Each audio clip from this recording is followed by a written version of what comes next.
Ria Mandik. Ya, oke. Eh, Terima kasih semua. Sekali lagi yang udah kumpul ataupun yang baru masuk. Kami senang kita ada bareng-bareng hari ini.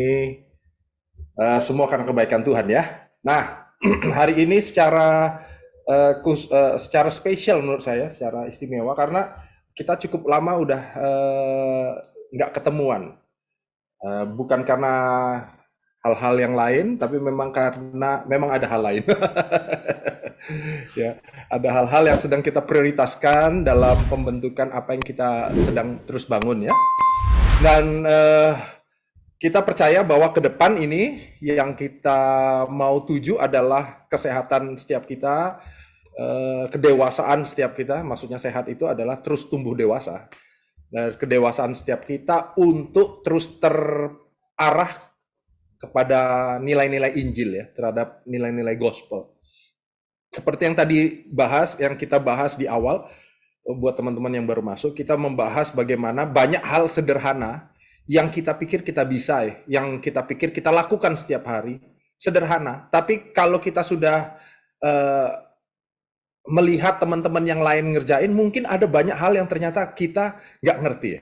Banyak hal yang perlu kita tingkatin. Apalagi kalau kita terpapar dengan nilai-nilai yang sempurna, yang mulia, yaitu Injil, yang gospel gitu ya. Nah ini yang mungkin akan memberi hari ini, Pastor Andi akan memberi uh, Pastor Andi S, yang istrinya hari ini ulang tahun. Silakan. Yeay. Oke, thank you. Istri saya lagi naik sepeda sama anak saya, jadi mereka mungkin katanya mau 50 km hari ini atau apa sih, nggak tahu lah ya, merayakan ulang tahun yang ke-50 gitu. Jadi nggak tahu pulangnya kapan. Oke. By the way, thank you buat teman-teman. Seperti tadi dibilang, buat teman-teman yang juga leader-leader mungkin dari mana di tempat ini kita nggak sekedar cuma punya acara begini, ini menjadi salah satu di mana kita belajar firman sama-sama, tapi juga kita betul-betul membangun network, kita membangun hubungan kerjasama di antara satu dengan yang lain di antara kita. Kayak tadi akses satu sama lain saling terbuka, bisa saling memberkati, welcome kalau saudara mau terlibat juga. Bahkan kita lagi minta juga Dani, salah satu tim kita untuk betul-betul lebih jauh lagi membantu saling jadi gini, hubungan kita ini akan diperjelas. Dani akan membantu itu supaya betul-betul ada progres sesuai yang diharapkan oleh masing-masing. Misalnya ada, kalau saya sih cuma saya mau ikut ini aja, zoom aja, it's okay gitu ya. Jadi akan diperjelas. Tapi siapa tahu ada di tempat di antara kita yang sebenarnya punya harapan yang lebih jauh. Nah, itu nanti akan jadi bagiannya Dani untuk memperjelas itu harapannya kemana dan bagaimana, apakah itu memungkinkan untuk kita penuhi bersama-sama kira-kira ya. Jadi kita pengen tumbuh bersama. Oke. Senang buat hari ini kita bisa kumpul. Saya akan share screen ya. Boleh tanya ya, nanti bisa tanya langsung ke Semi atau gimana, yang nanti Semi akan bantu untuk menyalurkan. Oke. Ya. Jadi ini tujuan kita hari ini, saya mau ajak kita belajar tentang gospel renewal. Nah, gitu. Kita akan belajar tentang gospel renewal. Oke. Nah, gospel renewal bicara setelah kita mengenal gospel, bahwa kita diselamatkan bukan karena perbuatan kita diselamatkan bukan karena persembahan kita dikasihi Tuhan bukan karena apa yang kita buat, kita dikasihi Tuhan karena grace, karena Tuhan baik. Nah, harusnya iman kita itu dibangun di atas dasar itu, bukan di atas dasar peraturan-peraturan, ya. Saya kasih contoh buat teman-teman yang mungkin baru awal ikut, pernah seorang hamba Tuhan juga, seorang pendeta, nggak ada di sini sih, teman saya juga, dia terpukul sekali karena mobilnya keserempet, mobil BMW-nya keserempet. Terus dia bilang begini, aduh, istri gue marah-marah nih. Kenapa marah?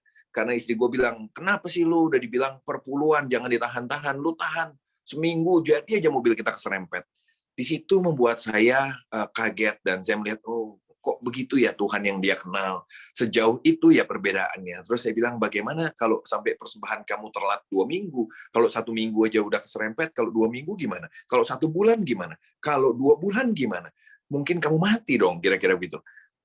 Dan Pak, cara pendeta ini mengenal Tuhan, saya nggak bisa terlalu panjang di sini, tapi gini, dia di depan saya, hidungnya memerah, matanya berkaca-kaca, karena buat dia, Tuhan yang dia kenal memang mengerikan. Dan buat dia, melayani Tuhan itu melelahkan. Nah, ternyata gospel itu artinya kabar baik. Kabar baik tentang grace, tentang kasih Tuhan. Bahwa Tuhan nggak seperti itu.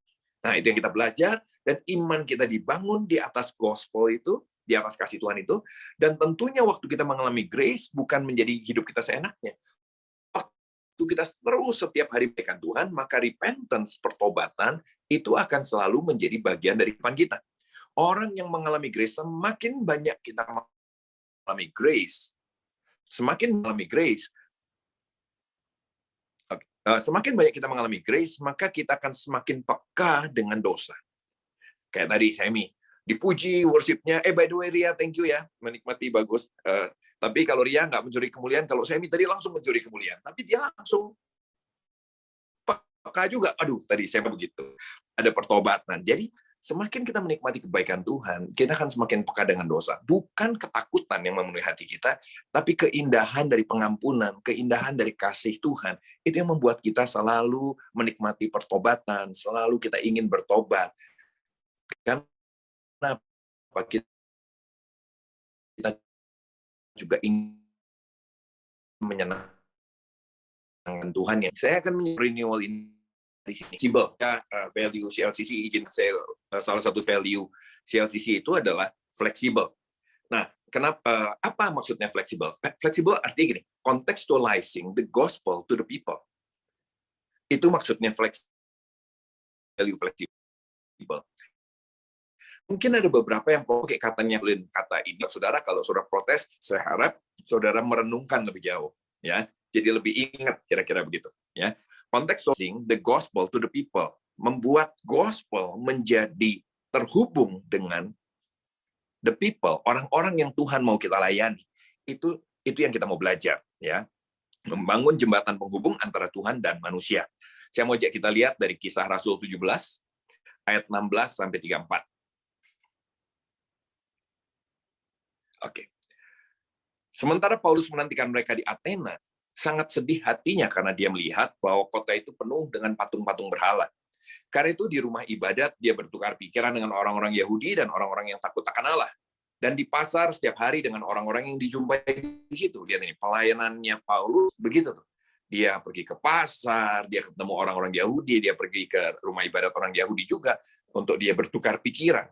Dan juga beberapa ahli pikir dari golongan Epikuros dan Stoa, ini orang-orang Yunani kira-kira, bersoal jawab dengan dia, dan ada yang berkata, apa yang hendak dikatakan si proletar ini? Tetapi yang lain berkata, rupa-rupanya dia adalah pemberita ajaran dewa-dewa asing. Sebab dia memberitakan Injil tentang Yesus dan tentang kebangkitannya. Lalu mereka membawanya menghadap sidang Areopagus dan mengatakan, bolehkah kami tahu ajaran mana yang kau ajarkan ini? Sebab engkau memperdengarkan pada kami perkara-perkara yang aneh. Karena itu kami ingin tahu, apa artinya semua itu? Adapun orang-orang Athena dan orang-orang asing yang tinggal di situ tidak punya waktu untuk sesuatu yang lain, untuk mengatakan atau mendengar segala sesuatu yang baru. Jadi orang-orang Yunani sangat senang dengan ilmu pengetahuan, senang dengan hal-hal baru. Jadi mereka kalau ada yang baru tertarik, kalau enggak mereka nggak mau, kira-kira begitu. Paulus pergi berdiri di atas Areopagus dan berkata, hai orang-orang Athena, aku lihat bahwa dalam segala hal kamu sangat beribadah kepada dewa-dewa. Lihat ini, dipuji loh. Beribadah pada dewa-dewanya dipuji. Perhatikan itu ya. Ayat 23. Sebab ketika aku berjalan-jalan di kotamu dan melihat-lihat barang-barang pujaanmu, aku menjumpai juga sebuah mezbah dengan tulisan kepada Allah yang tidak dikenal. Jadi ada sebuah mezbah penyembahan berhala, tulisannya kepada Allah yang tidak dikenal. Apa yang kamu sembah tanpa mengenalnya, itulah yang kuberitakan kepada kamu. Allah yang telah menjadikan bumi dan segala isinya. Ia adalah Tuhan atas langit dan bumi. Tidak diam dalam kuil-kuil buatan tangan manusia, dan juga tidak dilayani oleh tangan-tangan manusia, seolah-olah ia kekurangan apa-apa. Tadi dia puji penyembahan berhala itu, mereka aktif menyembah berhala, dipuji, tapi sekarang dia mulai bilang, Allah yang telah menjadikan bumi dan segala isinya, dia adalah Tuhan yang tidak diam dalam kuil-kuil buatan tangan manusia. Ayat 25. Dan juga tidak dilayani oleh tangan manusia, seolah-olah dia kekurangan apa-apa. Karena dialah yang memberikan hidup dan nafas dan segala sesuatu kepada semua orang. Dari satu orang saja dia telah menjadikan semua bangsa dan umat manusia untuk mendiami seluruh muka bumi, dan dia telah menentukan musim-musim bagi mereka dan batas-batas kediaman mereka.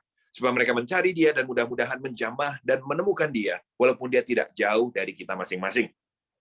Sebab di dalam dia kita hidup, kita bergerak, kita ada, seperti yang juga telah dikatakan oleh pujangga-pujanggamu. Lihat ini, dia puji lagi kehidupan masyarakat di sana. Seperti yang dikatakan pujangga-pujanggamu, sebab kita ini dari keturunan Allah juga. Karena kita berasal dari keturunan Allah, kita tidak boleh berpikir bahwa keadaan ilahi sama seperti emas atau perak atau batu, ciptaan kesenian, dan keahlian manusia. Dia tegur penyembahan berhalanya. Dengan tidak memandang lagi zaman kebodohan, maka sekarang Allah memberitakan kepada manusia bahwa di mana-mana semua mereka harus bertobat.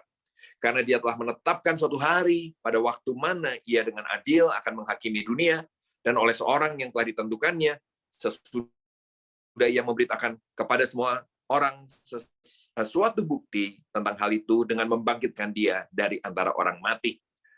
Paulus mulai masuk dalam gospel di situ, mulai masuk tentang Injil, kabar baik tentang pengampunan Tuhan. Tapi sayangnya ayat 32, ketika mereka mendengar tentang kebangkitan orang mati, maka ada yang mengejek dan yang lain berkata, lain kali saja kami mendengar engkau bicara tentang hal itu. Lalu Paulus pergi meninggalkan mereka, tetapi beberapa orang laki-laki menggabungkan diri dengan dia dan menjadi percaya. Di antaranya juga Dionysius, anggota majelis Areopagus, dan seorang perempuan bernama Damaris, dan juga orang-orang lain bersama-sama dengan mereka. Nah, apa yang kita bisa pelajari dari sini? Kita lihat tadi bagaimana Paulus memberitakan Injil pada orang-orang di Athena. Kalau kita lihat ini, ternyata ada banyak cara untuk mengenal Tuhan, dan ada banyak cara untuk memperkenalkan Tuhan. Karena itu kita sebagai pelayan-pelayan Tuhan, kita sebagai anak-anak Tuhan, we cannot avoid contextualization. Kita nggak bisa menghindar dari konteks berkontekstual dalam hidup ini. Yang luar biasa adalah gini, coba kalau hari ini mungkin Paulus sudah disesat-sesatin kali ya, bagaimana dia menjelaskan tentang Tuhan lewat mesbah penyembahan berhala. Jadi ada mesbahnya, ya. Kalau kita pergi ke kuil gitu, ada mesbahnya, ada dupanya, kira-kira begitu kan. Terus Paulus bilang ini, gue mau jelasin Tuhan yang ini. Gue mau jelasin Tuhan yang ini sama lu. Dan kalau hari ini gereja mungkin, waduh sesat, masa dia pakai kuil untuk menjelaskan dan sebagainya. Tapi Paulus pakai itu untuk memperkenalkan Tuhan. Sekali lagi, we cannot avoid contextualization. Dan Paulus memakai itu untuk memperkenalkan Tuhan pada banyak orang. Kalau kita perhatiin kisah Rasul, maka saudara akan menemukan tiap kali Paulus pergi ke satu kota, cara dia memperkenalkan Tuhan selalu beda-beda. Selalu beda-beda. Ya. Dari mana Paulus belajar? Sebenarnya? Dari mana Paulus belajar? Menurut saya Paulus belajar dari Tuhan Yesus sendiri. Tuhan Yesus memperkenalkan dirinya melayani orang selalu beda-beda. Sama perempuan yang punya 5 suami, ya ingat itu, dia memperkenalkan dirinya berbeda sama dengan Maria, dengan perempuan pelacur, dengan Sakius, dengan siapa lagi? Tapi beda lagi kalau dia ketemu sama ahli Taurat. Cara pendekatan Tuhan beda-beda. Tuhan Yesus memperkenalkan dirinya dengan cara yang berbagai macam. Nah, sekali lagi kita pun nggak bisa menghindari kontekstualisasi dalam pelayanan kita. Kalau kita lihat gimana coba saudara lihat ini. Ya, ini yang sebelah kiri, nanti gambar ini agak lama ya keluarnya ya. Ini, oke. Yang sebelah kiri itu memang sedang bermasalah ya, tapi saya tetap mempelajari dalam arti merenungkan, hebat juga dia. Ini Carl Lentz kan, gembala Hillsong New York yang sudah diberhentikan karena kasus. Tapi menurut saya dia salah satu pendeta yang sangat bisa masuk di dunia selebritis yang nggak gampang. Nggak gampang. Kok bisa ya? Dia salah satu pendeta yang dianggap keren sama selebritis juga. Itu salah satu bentuk kontekstualisasi. Soal dia jatuh, itu soal lain yang kita bahas kontekstualisasinya. Sementara kalau ini tadi di Hollywood, kalau yang sebelah kanannya di New York, yang sebelah kanannya di Afrika, ya kan? Hamba Tuhan juga di Afrika. Dia hamba, caranya beda, lihat ini. Cara berpakaiannya beda. Kalau ditukar misalnya, yang sebelah kanan ke New York dengan jubah yang seperti Afrika, maka aneh dan influence yang disebut suruh lihat kontekstual dengan luar biasa. Kita di tempat-tempat yang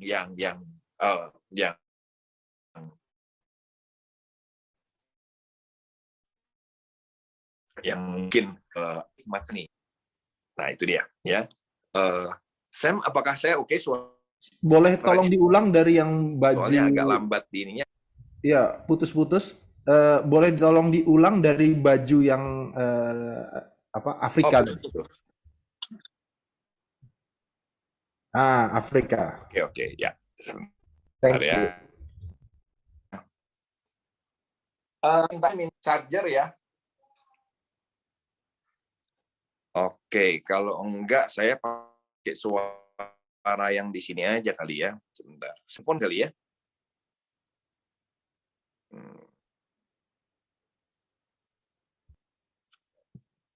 Sebentar ya. Sorry teman-teman, saya benerin.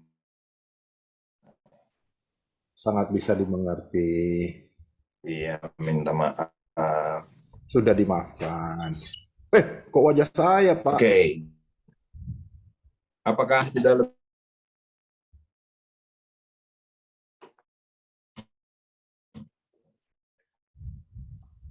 Apa udah lebih jelas? Belum. Gambarnya belum. malah oke. Juga ya? Oh, nah, gambar baru keluar nih. Ya.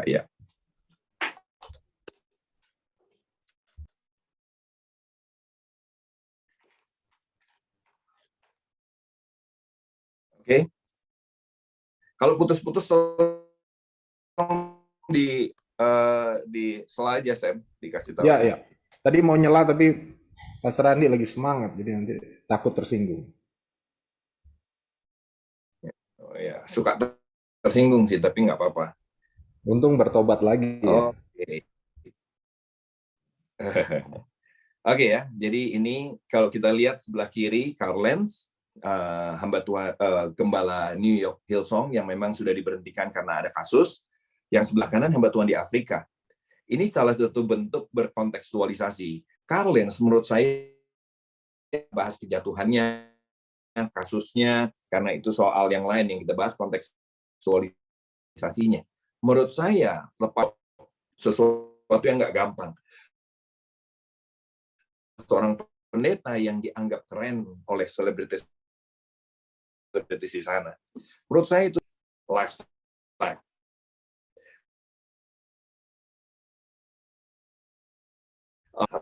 Hilang terkenal di Afrika, ya kan? Nah, kalau kita lihat misalnya mereka bertukar, yang ya gimana? Putus lagi. Aduh, gimana nih ya? Suaranya ya, tapi gambarnya sih enggak. Oke. Kalau ya mudah-mudahan lancar. Sebentar, saya cari akal dulu kalau begitu. Mario tuh arahnya langsung dunia spiritual biasanya gini. Dia langsung bilang gitu serangan ya? si jahat. Ya, serangan si jahat. Menurut Mario. Ada benernya.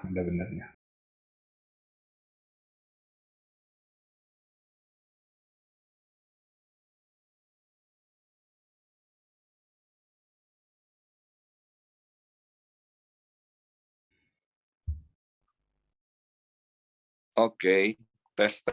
Ini oke nih. Oke ya.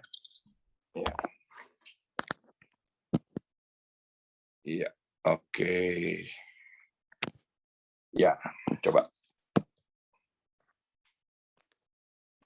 Oke ya.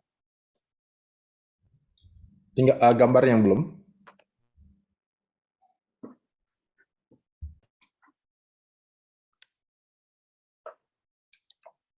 Ya.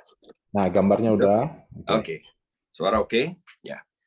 Jadi sebelah kiri kalian, sebelah kanan dari Afrika. Coba saudara lihat ini, masing-masing berkontekstual dengan budaya masing-masing.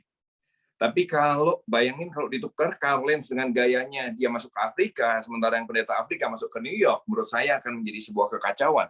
Ya kan, orang kan melihatnya aneh sekali dan nggak masuk. Ya, ini salah satu bentuk kontekstualisasi. Ya, nah lihat bahkan bangunan gereja juga berkontekstualisasi. Ya, kalau kita lihat bangunan gereja di kota-kota yang mungkin sudah lebih modern, maka seperti ini kira-kira. Tapi tahukah saudara bahwa di Bali bangunan gereja seperti ini? Nah, ini gereja di Bali. Ketua sinodenya pernah bilang bercerita di kelas saya dulu waktu saya ikut. Ini waktu gereja di Bali dibuat dengan desain seperti di kota Jakarta misalnya, atau di kota-kota besar Indonesia yang lainnya, maka orang Bali nggak terlalu merasa feel at home.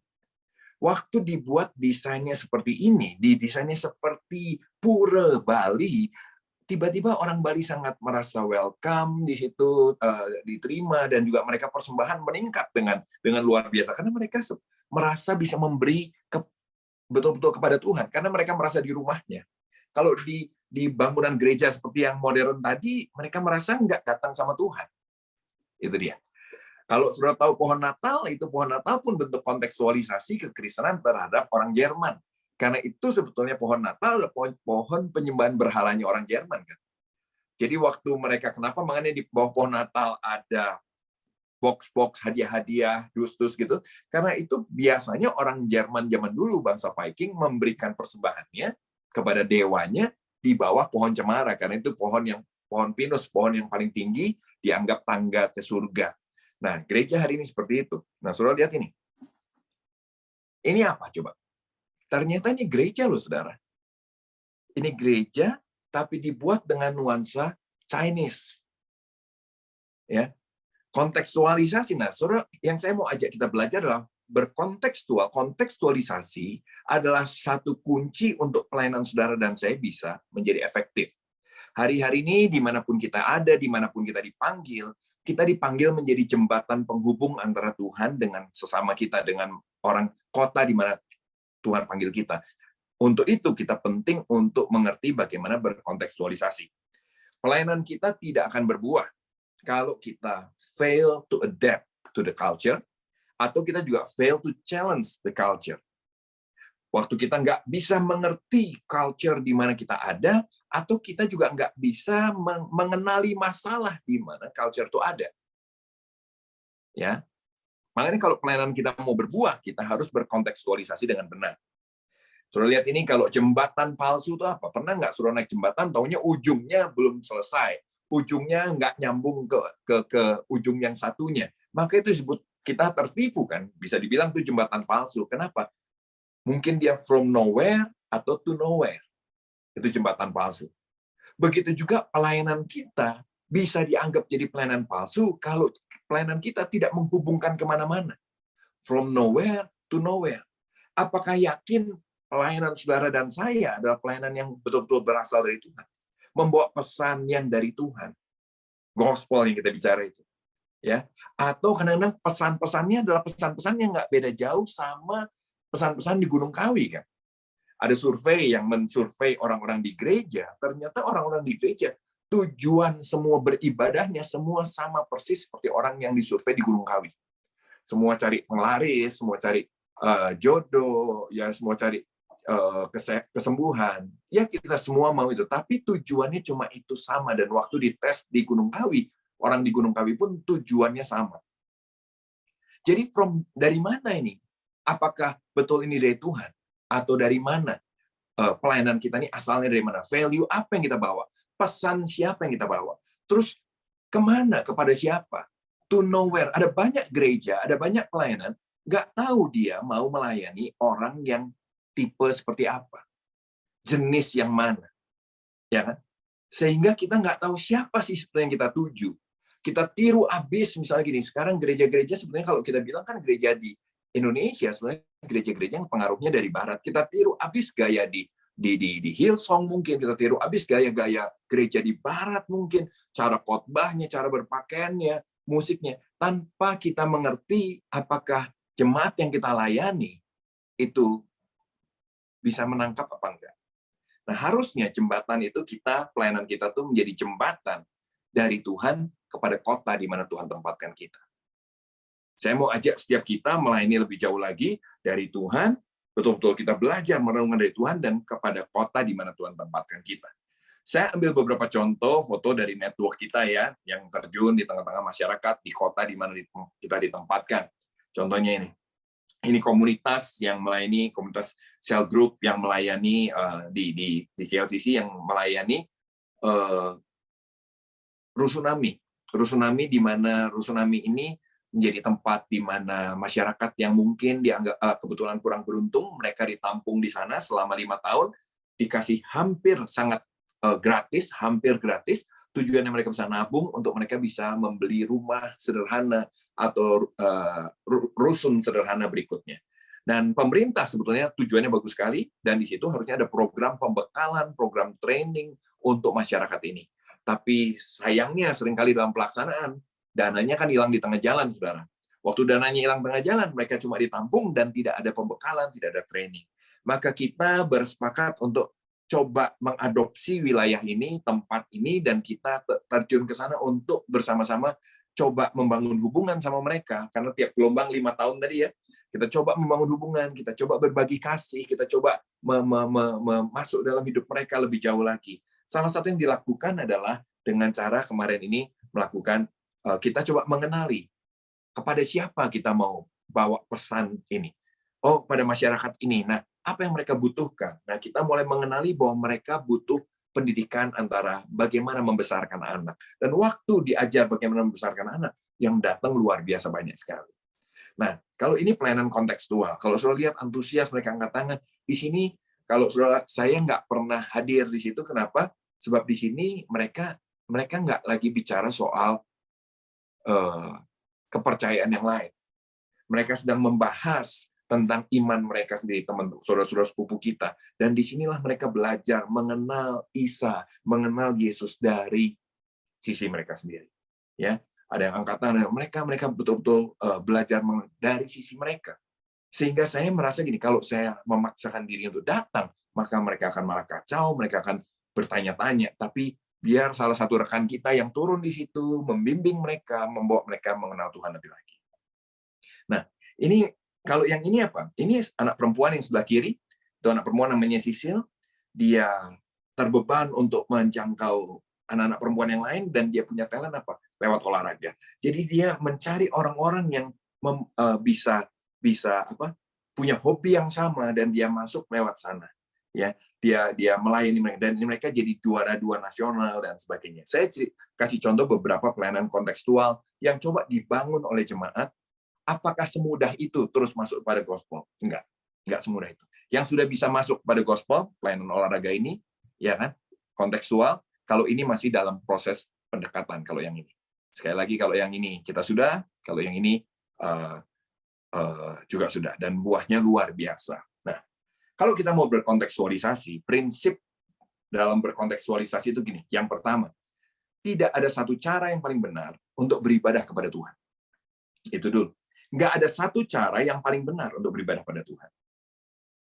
Dan tidak ada satu cara yang paling benar untuk menceritakan Tuhan. Nah, makanya kita mesti belajar antar gereja, antar pelayanan, jangan suka saling menghakimi, jangan juga suka sinis satu sama lain. Karena cara kita masing-masing berbeda.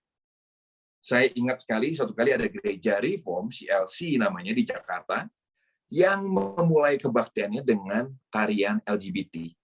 Saya nggak mau bilang saya setuju apa enggak, tapi memang yang dia tuju adalah kaum LGBT. Dan dia memulai ibadahnya dengan tarian LGBT. Setelah itu dalam penyampaian firman-Nya, sebetulnya bobotnya malah jauh lebih berbobot daripada banyak gereja karismatik ataupun yang lain. Kira-kira begitu ya, daripada saya juga. Dia lebih berbobot. Karena dia memang dosen sekolah Alkitab. Tapi karena dia pakai tarian itu, dia pakai tato dan sebagainya, wah dicerca habis, disikat habis, sampai yang saya dengar dia drop, dia down. Kenapa kok saya bisa tahu? Gara-gara nama gerejanya mirip sama nama gereja saya CLCC, dia CLC. Jadi hujatan-hujatannya ada yang mampir ke saya, dipikir saya orangnya gitu kan. Dipikir saya bingung, gimana tatonya Pak Pendeta? Tato apa? Saya pikir begitu kan ya. Gimana ininya? Wah, saya dihujat. Oh ya ampun. Saya jadi ikut merasakan, oh begini rasanya dihujat ya, kira-kira gitu ya. Tapi saya kasihan sama dia. Padahal saya lihat dia memang tujuannya mau melayani teman-teman LGBT. Nah, Maksud saya saudara gini loh, kalau ada bagian dari gereja atau tubuh Kristus yang terpanggil untuk melayani panggilan tertentu yang berbeda sama kita, jangan kita malah halangi dong. Harusnya kita dukung.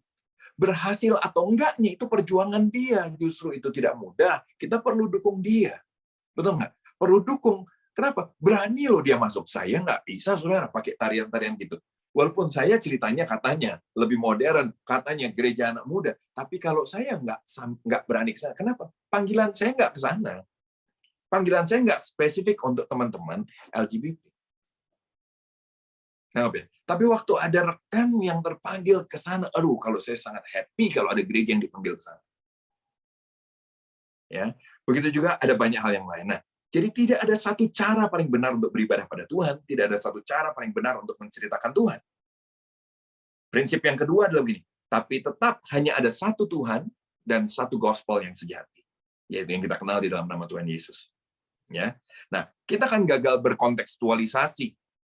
Kita akan gagal berkontekstualisasi kalau yang bagian bawah itu kita meyakini hanya ada satu cara yang paling benar dan kita menyalahkan yang lain. Contoh kan gini, wah lagu ini tidak diurapi Tuhan, lagu kita saling perhatiin nggak? Sesama gereja tuh saling menyalahkan lagu gereja sebelah.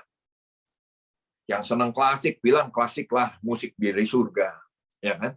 Yang senang band bilang, oh inilah musik yang hidup, penyembahan yang segenap hati itu yang kayak gini loh, full band.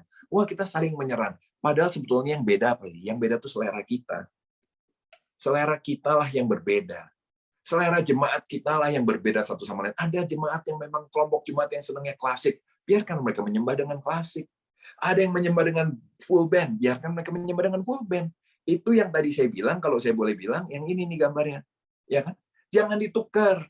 Yang di New York biarlah dengan gaya New York, yang di Afrika biarlah dengan gaya Afrika. Coba bayangin kalau pendeta Afrika itu datang ke Indonesia dengan gaya dia dan mengajak kita menyembah. Kita bisa sibuk ketawa-ketawa lihat dia. Ya kan? Tapi nggak perlu saling menyalahkan, masing-masing dipanggil di area yang berbeda, masing-masing dipanggil dengan tujuan yang berbeda. Ya.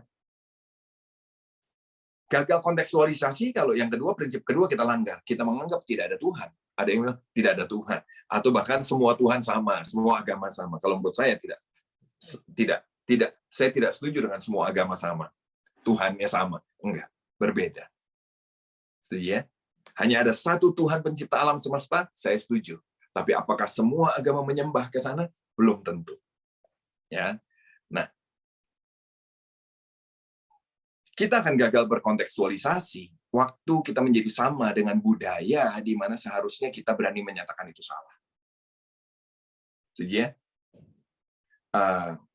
Kalau saya boleh cerita, di tempat saya juga ada beberapa orang yang jadi kami sangat ingin sekali menjadi.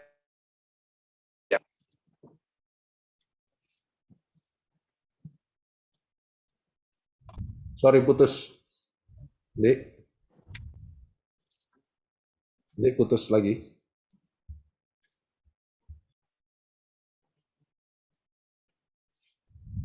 Masih putus. Thank you.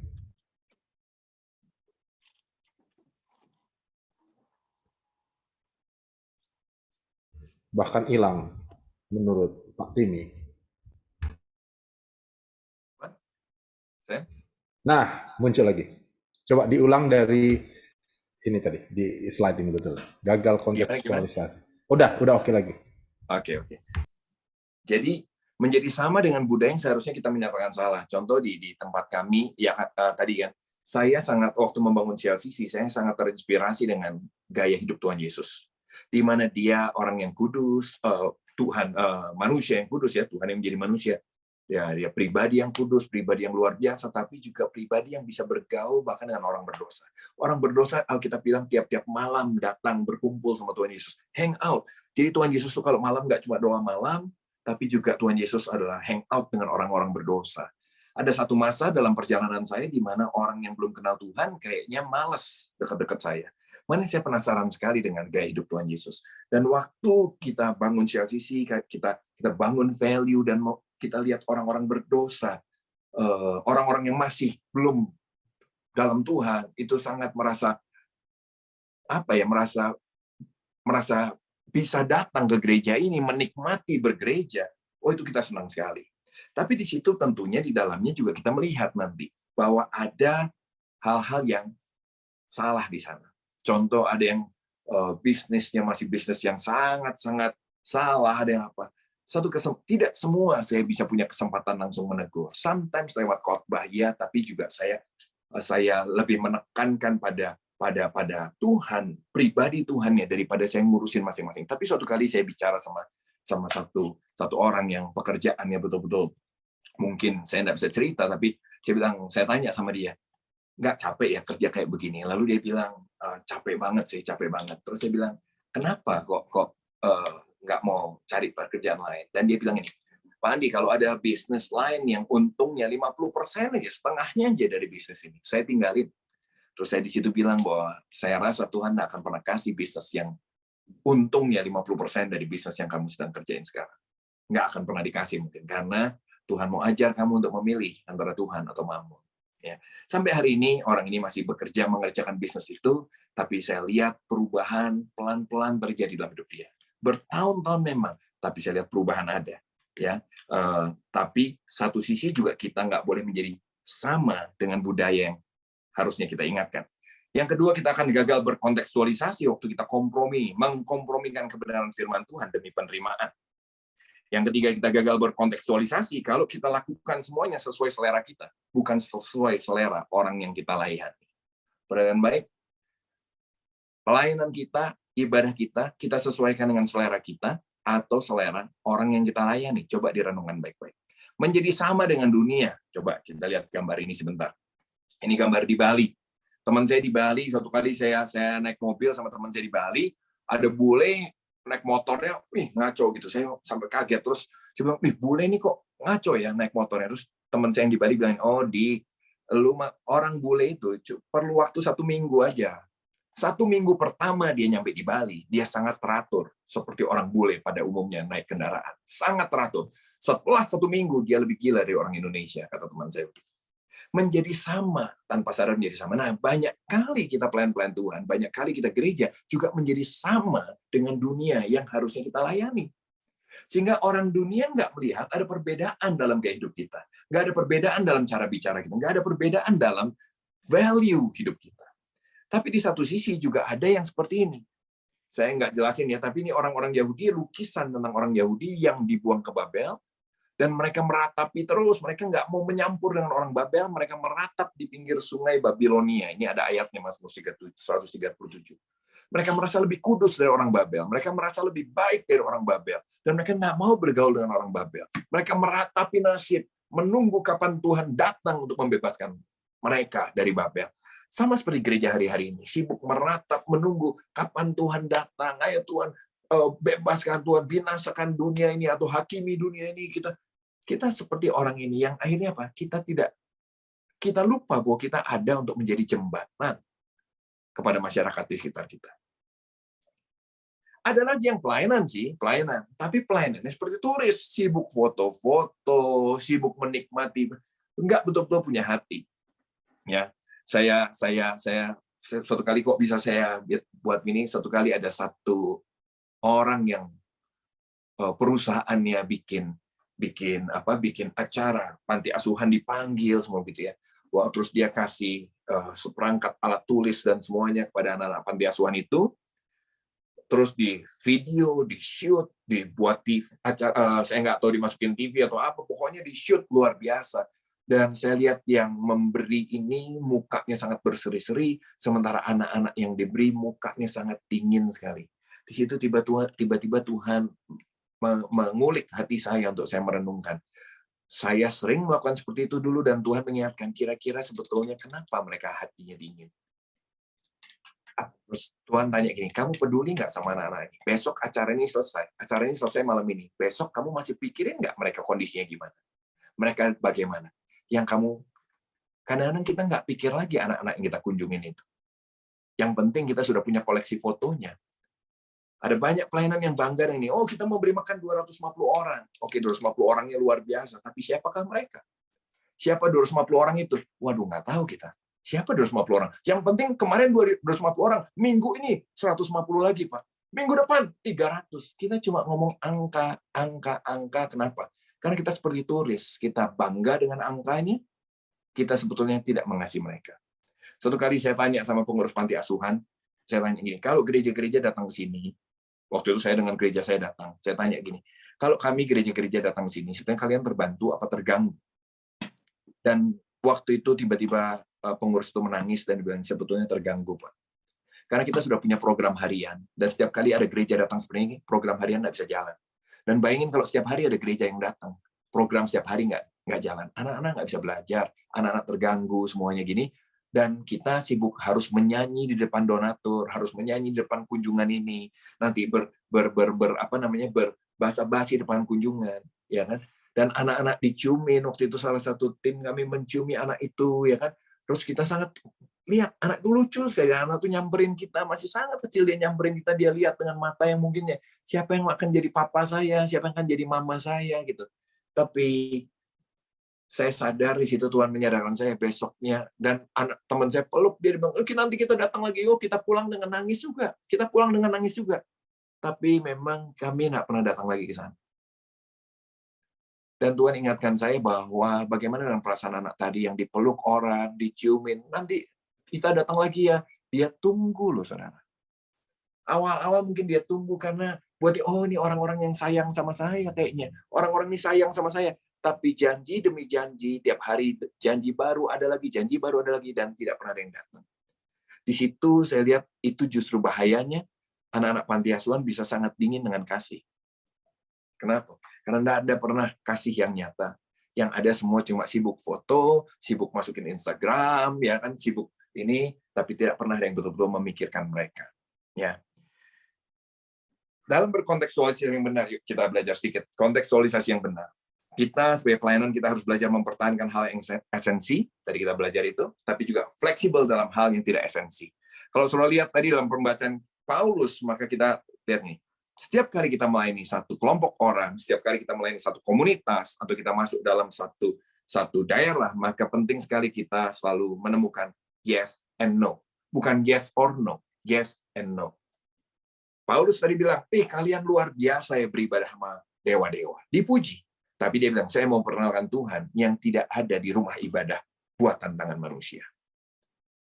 Ada yang yes, ada yang no.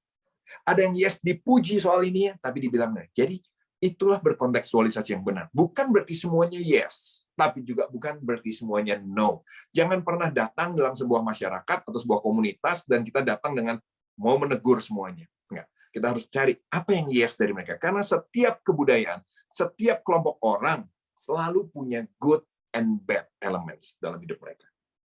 Berarti baik. Setiap culture selalu punya good and bad elements dalam kehidupan mereka. Setiap culture juga selalu punya idolnya masing-masing. Setiap culture selalu mencari cara untuk bisa selamat dengan caranya mereka masing-masing. Ya kan? Entah dengan komunitas, entah dengan apa. Nah, ini yang kita mesti menemukan. Ini no-nya. Tapi juga setiap culture itu selalu punya signature of God di dalam hidup mereka. Saya coba cerita sedikit sama saudara tentang apa? Saya pernah ngobrol sama Semi, sama Mike di Papua. Di Papua waktu ada misionaris datang ke Papua. Mereka bercerita tentang gospel, mereka bercerita tentang Yesus yang dikhianati oleh Yudas. Sudah tahu siapa yang jadi pahlawan? Yang jadi pahlawan Yudasnya. Karena buat masyarakat Papua di pedalaman, saya nggak tahu apa semua desa begini atau suku-suku tertentu saja, tapi ini suku yang besar, suku Dani waktu itu. Suku Dani. Nah, suku ini punya prinsip ini, kalau kamu bisa tipu orang, kasih makan orang itu, bersahabat sama orang itu, terus suatu hari kamu bunuh dia dan kamu makan dia, semakin lama kamu bisa menipu orang itu, berarti kamu semakin hebat. Jadi orang yang dielulukan adalah orang yang bisa bersahabat. Contoh saya sama Semi, bersahabat, saya kasih makan Semi selama 3 bulan. Waktu Semi sudah lemak-lemaknya sudah mulai luar biasa, saya bunuh dia, saya potong dia, saya makan dia. Wih, saya jadi pahlawan. Rekornya, saya bisa bersahabat 2 minggu menipu orang. Nanti ada lagi yang coba menipu siapa? Bisa bersahabat 2 bulan, wah dia lebih rekor. Nah, Yudas 3,5 tahun bersahabat dengan Tuhan Yesus. 3,5 tahun menjadi murid Yesus dan mengkhianati Yesus sampai Yesus dibunuh. Dari situlah buat masyarakat di Papua pahlawannya adalah Yudas. Tiap kali bahas gospel, mereka mengeluh-ngeluhkan Yudas, mereka kagum sama Yudas, dan mereka tidak pernah bahas Tuhan Yesus. Sampai suatu kali waktu misionaris ada di sana, perang antar suku terjadi. Perang antar suku terjadi, lalu bule ini maju ke tengah-tengahnya, dan semua berhenti memanah karena mereka nggak mau bule ini terluka. Buat mereka bule ini seperti utusan dewa, ya kan? Jadi mereka berhenti, terus mereka bilang, Bapak, pergi dari sana, Bapak. Kami lagi mau perang nih. Lalu misionaris ini bilang gini, saya minta kalian berdamai. Dua desa ini bingung, Bapak mau kami berdamai? Saya minta kalian berdamai. Bapak, coba minta yang lain, jangan minta itu. Kami mau perang. Saya minta kalian berdamai. Langsung dua desa ini menjadi suasana yang sangat sedih. Mereka menangis, dan semalam-malaman mereka bikin acara. Ada bayi yang disiapkan dan semuanya. Besoknya bayi ini dibawa untuk ditukarkan antara dua desa itu. Bule ini bingung dan bule naik. Kenapa kalian mesti gini? Kan saya cuma minta kalian berdamai. Kenapa jadi menyedihkan? Dan bayi itu mau dibawa kemana? Lalu orang-orang Papua bilang begini, Bapak kan minta kami berdamai. Bapak, kalau kami berdamai, kami harus tukar anak perjanjian. Jadi kami punya ada adat di mana mereka harus bertukar bayi. Diberikan bayi dari desa ini, diberikan pada desa musuhnya, bayi dari desa musuhnya diberikan pada desa ini. Disitulah misionaris ini terbuka matanya dan bilang, oh, terus dia bilang, kalian tahu Tuhan juga mau berdamai sama kalian. Dan untuk itulah dia juga memberikan anak perjanjiannya buat kita semua. Dan sejak hari itu Papua terbuka besar untuk Injil. Kenapa? Karena setiap budaya selalu punya kebenaran Tuhan di dalamnya. Setiap budaya selalu ada signature Allah di situ. Ini kalau ngomong Papua. Suatu kali saya melayani di teman-teman Harley. Saya ingat sekali pertama kali waktu Harley berkumpul dan mau dibuat persekutuannya, teman-teman Harley bilang ini, Pastor, tolong buat kami berhenti berbuat dosa. Dan saya waktu itu ingat, saya memulai kalimat pertama saya di tengah-tengah mereka, saya bilang ini, saya tidak akan bahas tentang dosa, saya mau bahas tentang Tuhan. Saya tidak mau bahas tentang dosa kalian, karena kalian sudah tahu dosa kalian apa. Tapi saya mau bahas tentang Tuhan yang saya kenal, Yesus yang saya kenal. Dan selama 1 tahun itu, saya bicara tentang Yesus. Dan satu hal yang luar biasa. Di tengah-tengah orang menganggap grup geng motor besar, itu grup geng motor yang arogan, yang hidupnya kacau balau, identik dengan kehidupan yang kacau balau lah ya. Saya nggak usah jelaskan, karena ini teman-teman saya juga gitu. Kehidupan yang kacau balau. Tapi ternyata tetap di hati mereka ada signature of God. Di mana mereka sebenarnya merindukan bisa mengenal Tuhan. Dan waktu mereka mendengar Tuhan mengasihi mereka, Tuhan mengampuni mereka terus, saya bisa melihat bagaimana signature of God di hati mereka masing-masing itu mulai berakar, mulai bertumbuh, mulai berbuah. Saya lihat gimana mereka terharu sekali waktu mendengar Injil. Apakah semudah itu mereka bertobat? Enggak. Tapi ya, saya lihat Tuhan bekerja di hati mereka. Karena every culture, every community selalu punya sesuatu yang Tuhan taruh di hati mereka. Ya. Nah, sekali lagi, kontekstualisasi yang benar, itu berarti ini, kita fleksibel lah dengan gaya, fleksibel lah dalam cara berkomunikasi. Tapi juga kalau mau berkontekstualisasi dengan benar, yuk pelajari firman Tuhan secara menyeluruh, dan belajar mempraktekannya. Kenapa? Ini dia. Karena kontekstualisasi bukan kompromi. Ya, coba kontekstualisasi yang salah adalah waktu kita mulai tidak mau menerima seluruh kebenaran firman Tuhan, tapi kita memilih pengajaran-pengajaran yang kita suka saja. Itulah awal di mana kita bukan berkontekstualisasi, tapi kita mulai kompromi. Disinilah kegagalan dalam berkontekstualisasi. Kontekstualisasi yang benar harusnya apa? Kita fleksibel dalam gaya, fleksibel dalam komunikasi, tapi kita mau mempelajari seluruh kebenaran firman Tuhan dan mau mempraktekkan seluruh kebenaran firman Tuhan. Oke. Saya mulai masuk dalam bagian-bagian akhir. Oke, saya akan mulai gini. Nah, kenapa Tuhan memerintahkan kita melayani? Karena tadi, saya percaya gereja bukan cuma dibuat untuk kita bersembahyang. Gereja bukan cuma dibuat untuk kita menikmati worship. Gereja bukan cuma dibuat untuk kita menikmati firman, tapi gereja dibuat untuk menjadi alat Tuhan, jembatan Tuhan untuk menyelamatkan banyak jiwa. Saudara di Jakarta bukan tanpa sebab. Saya ada di Bandung bukan tanpa sebab. Pak Oki ada di Sukabumi bukan tanpa sebab. Kita ditempatkan Tuhan di sini.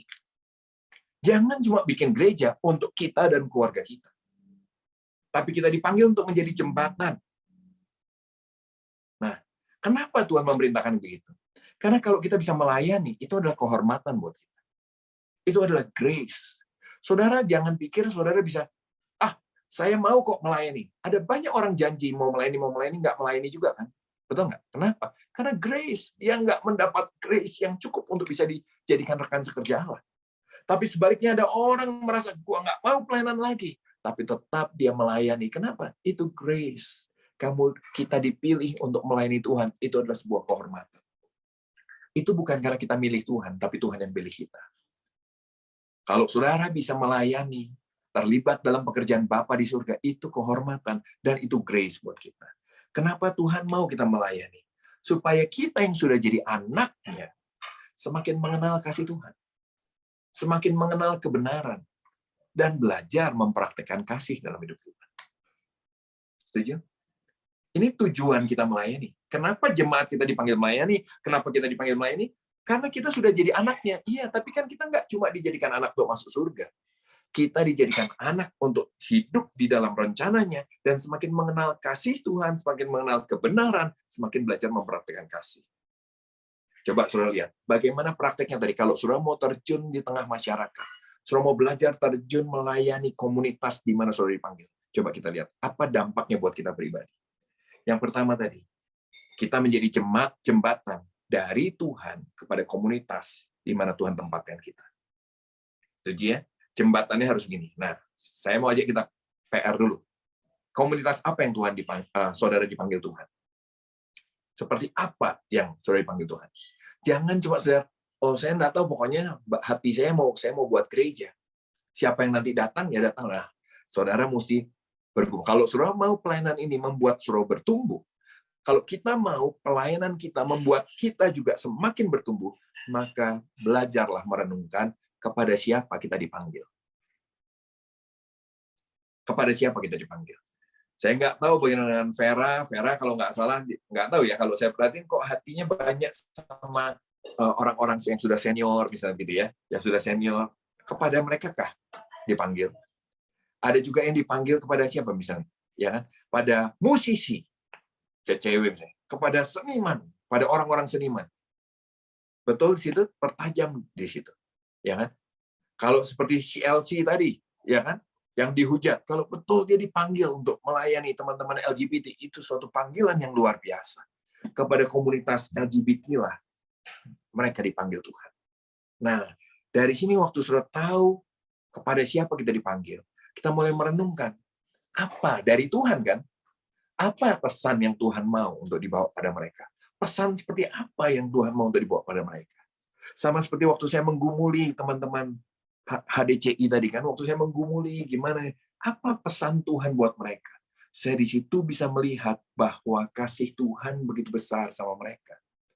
Saya pengen teman-teman HDCI sangat cepat berubahnya, sangat cepat bertobatnya.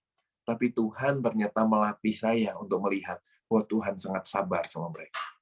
Tuhan tidak punya target seperti saya punya target. 1 tahun harus berubah. 1 tahun berapa yang dibaptis. Tuhan tidak. Tuhan mencintai mereka karena Tuhan mencintai mereka. Tuhan mencintai orang-orang HDC ini karena Tuhan mencintai mereka. Di situ saya belajar mengulur target saya. Yang tadinya 1 tahun harus lihat buahnya. Saya mau lihat 2 tahunkah Tuhan? 3 tahunkah Tuhan? Dalam beberapa peristiwa saya melihat buahnya 7 tahun kemudian. Berapa? Tapi di situ saya belajar, lihat ini. Saya belajar semakin mengenal kasih Tuhan. Wow, sebesar itu ya kasih Tuhan sama mereka. Dan berarti sebesar itu juga kasih Tuhan sama saya. Dan semakin waktu saya menggumuli kehidupan mereka, masalah keluarga mereka, masalah kehidupan mereka, kejatuhan mereka, di situ saya juga semakin belajar firman, dan akhirnya saya mengenal kebenaran. Oh, pantesan mereka bermasalah sebab mereka salah menabur. Oh, pantesan mereka bermasalah sebab mereka salah value. Oh, pantesan. Di situ saya pun mengenal kebenaran Tuhan lebih lagi. Dan di situ saya belajar untuk mempraktikkan kasih dalam pelayanan-pelayanan ini. Karena tadi kan, pelayanan ini bukan dibuat sesuai selera saya. Bukan sesuai selera kita. Tapi sesuai kebutuhan dari orang-orang yang kita layani. Dan di dalamnya bicara gini, kita berkorban. kita berkorban. Dan waktu kita berkorban, kita belajar mengasihi. Kenapa kita nggak mau melayani? Karena kita egois, betul nggak? Makanya Tuhan mau kita melayani supaya kita nggak terus hidup dalam keegoisan kita, tapi kita belajar hidup dalam kasih. Kenapa kita nggak mau terjun? Karena kita malas. Malas itu salah satu bentuk dosa, di mana kita mencintai diri sendiri, lebih cari zona nyaman kita daripada kehendak Tuhan. Disitulah kita belajar untuk hidup dalam kasih. Di situ kita belajar untuk hidup dalam kasih. Saudara lihat nih, bagaimana pelayanan akan semakin memberkati saudara. Pelayanan akan semakin memberkati pelayannya yang melakukan. Kita semakin mengenal kasih Tuhan, semakin mengenal kebenaran, semakin belajar hidup dalam kasih. Dan itu adalah proses dua arah yang terus-menerus harus terjadi. Proses dua arah yang harus terus-menerus terjadi. Ya, saudara lihat orang yang saudara layani, saudara datang sama Tuhan. Komunikasikan sama Tuhan terus. Jangan buru-buru jawab sesuai selera saudara. Berapa banyak di gereja masalah cuma ribut soal sepatu, soal baju, soal apa. Di mana Tuhan Yesus nggak pernah ributin itu loh. Dia ketemu pemungut cukai, dia ketemu, saudara lihatlah Tuhan Yesus ketemu dengan berbagai macam jenis orang. Dia nggak pernah ributin soal pakaiannya. Nggak ada ayat itu malah Tuhan Yesus. Tolong roknya dipanjangin, ya kan? Tolong pakai sepatu kalau ketemu saya. Tolong jangan begitu kalau ketemu saya. Nggak ada. Jadi apa yang tidak masalah buat Tuhan harusnya nggak jadi masalah, nggak perlu kita permasalahkan. Tapi apa yang menjadi masalah buat Tuhan itu yang harusnya kita masalahkan. Contoh apa? Ya pertobatan dan semuanya ya, pengenalan akan Tuhan yang benar. Tapi yang lainnya enggak. Nah, saudara lihat, tadi makanya saya ambil contoh Paulus memperkenalkan Yesus lewat mesbah penyembahan berhala. Adakah saudara yang bayang, saudara datang sebuah temple, sebuah kuil, terus saudara bilang nih, saudara pilih satu patung dan saudara bilang nih, saya mau perkenalkan Tuhan yang ini kepada kalian. Dan kalian cerita tentang Yesus. Dan gereja-gereja menghujat kalian. Wah, sesat. Ngaco nih orang gini. Tanggap itu ya, bukan didukung karena saudara melakukan penginjilan, penjangkauan seperti Paulus, seperti Tuhan Yesus, tapi saudara dihujat sama saudara sendiri. Waktu saya menunjukkan, saya cerita bagaimana teman-teman kontekstual bergerak, saudara tahu apa? Beberapa orang gereja menyerang saya loh, dari gereja-gereja lain. Kenapa menyerang? Kenapa mereka, Bapak izinkan beribadah dengan pakaian mereka? Harus mereka kalau betul bertobat, ganti pakaian mereka, ganti KTP mereka, ganti gini. Saya bilang, Tuhan nggak pernah urusin KTP. Tuhan nggak pernah urusin baju. Kamu mau pakai kayak apapun, it's okay. Tapi buat berapa gereja nggak bisa terima, itu dianggap kompromi. Ya nggak apa-apa, saya nggak salahkan itu. Tapi saya lagi mau cerita sama saudara, coba renungkan hal-hal ini. Bukan tujuannya menyalahkan yang lain, tapi coba tujuannya gini, yuk renungkan prinsip-prinsip kita, value kita, pelayanan kita. Itu harus proses dua arah terus-menerus. Kenyataan yang kita hadapi, bawa sama Tuhan. Renungkan, Tuhan Yesus dulu lakukan seperti apa. Nanti apa yang Tuhan Yesus begini, bawa sama mereka. Dan itu harus terus-menerus dua arah. Dan disitulah yang akan membuat kita semua bertumbuh dengan luar biasa. Saudara, kita akan semakin mengenal keajaiban Tuhan di sana. Saat ini proses dua arah itu maksudnya apa? Selalu kita jembatan itu dua arah, kita melihat dan menemukan good and bad. Tadi saya melayani semi, saya harus menemukan apa yang bagus dari semi. Oh, oke. Yang badnya apa? Oh, kayaknya gemuknya kurang, ini badnya ya. Brewoknya boleh lah, brewoknya cukup bagus ya, terapi. Tapi badnya apa? Nah, kita temukan good and badnya.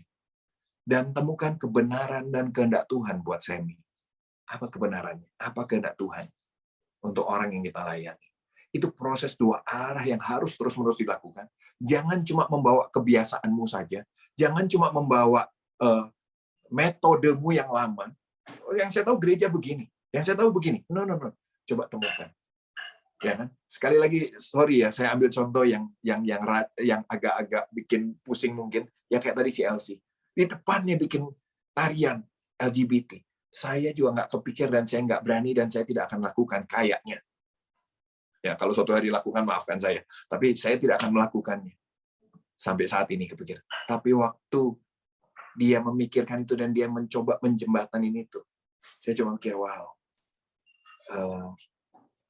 Itu proses dua arah yang terus-menerus. Bisa aja dia salah. Kalau salah, izinkan ada ruang buat kesalahan, izinkan buat dia mengevaluasi diri juga. Tapi kalau ternyata memang itu yang Tuhan panggil dia, memberi tempat buat rekan-rekan LGBT bisa melayani, bisa apa, dan di situ dia bisa mengabarkan Injil, izinkan Tuhan menyatakan kasih-Nya buat mereka juga. Beda sama kebiasaan kita, beda sama metode kita. Ingat, Tuhan Yesus pun begitu, makanya ditentang habis karena dia beda sama cara-cara ahli Taurat saat itu. Paulus juga caranya luar biasa, tapi yuk coba belajar temuin.